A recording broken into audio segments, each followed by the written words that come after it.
Au Québec, l'Association des évêques du Québec convoquait une conférence de presse pour s'exprimer après réflexion sur les demandes de ceux qu'on appelle les enfants de Duplessis.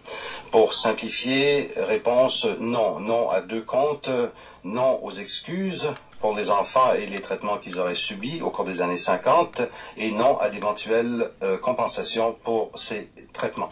On va vous faire entendre très brièvement deux extraits de la conférence de presse de ce matin du président de l'Association des évêques du Québec, Monseigneur Pierre Morissette, et de Monseigneur Jean-Claude Turcotte, cardinal-évêque de Montréal. Ce qu'il faut historiquement se dire, c'est que serait-il advenu de ces enfants-là si l'Église n'avait pas mis sur pied des institutions? Où serait-il allé? Quelles étaient les ressources dont disposaient les communautés pour venir en aide à ces enfants-là? Vous savez, depuis quelque temps, je pense que dans le public, on a présenté une image de l'action de l'Église avec laquelle il nous est très difficile d'être en accord. Que pensez-vous, que faites-vous des témoignages de mauvais traitements que vous avez certainement dû entendre comme infligés par certains religieux et religieuses? Je suis pas capable de porter un jugement là-dessus. J'ai bien vu, comme vous, des témoignages qui ont été donnés. Je ne peux pas porter de jugement sur ces témoignages, j'étais pas là, vous non plus.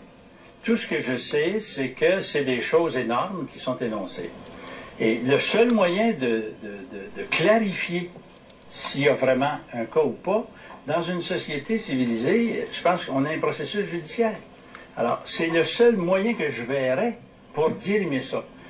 Je veux bien m'excuser, mais on a l'impression, en tout cas de notre côté, on a été les seuls à une période où vraiment, on ne peut pas dire qu'au Québec, on se forçait beaucoup pour les enfants. Alors, on était les seuls, nous, à se forcer. Monseigneur Jean-Claude Turcotte et avant lui, Monseigneur Pierre Morissette.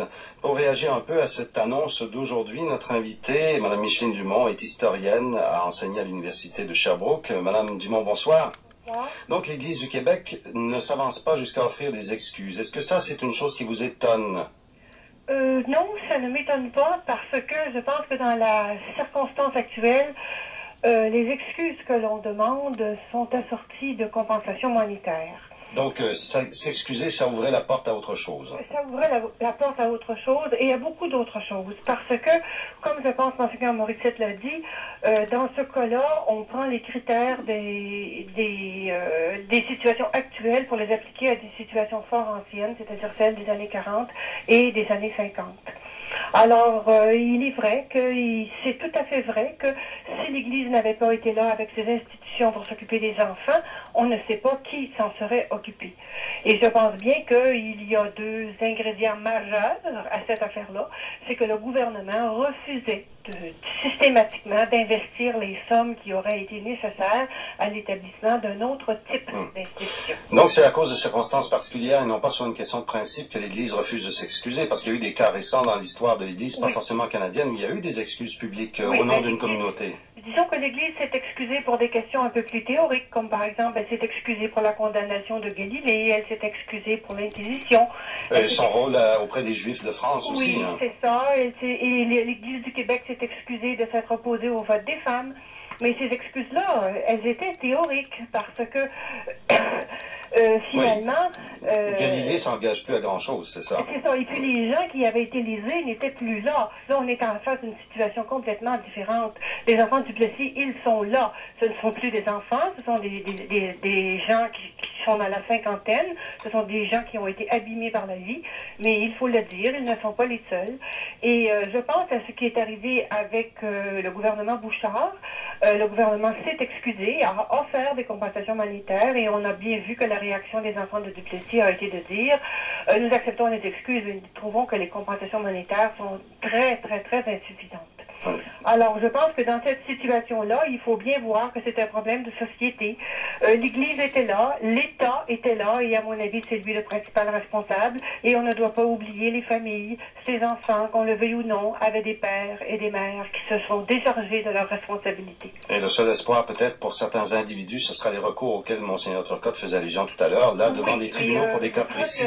En le disant, Monseigneur Turcotte, je crois, par exemple, parler un peu légèrement, puisque les orphelins de Duplessis, à ce jour, si je connais bien la question, ont épuisé la possibilité des recours juridiques qui étaient à leur disposition. L'historienne Micheline Dumont, merci beaucoup, madame. Je vous en prie. Au revoir.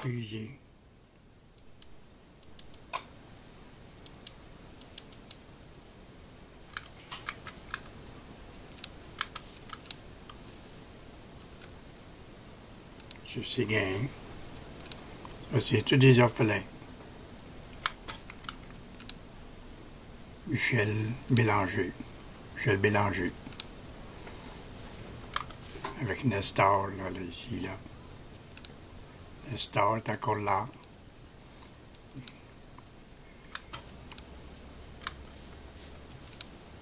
Tous des orphelins. Kirk McDonald avec Albert, sa femme.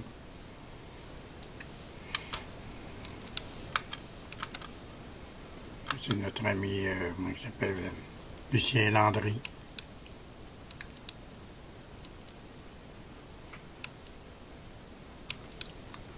Hervé Bertrand et Lucien. Madame Constantine avec Monsieur Constantin est en train de danser. Voilà. Monsieur Martin Lécuyer avec M. Landry, tous les deux ensemble.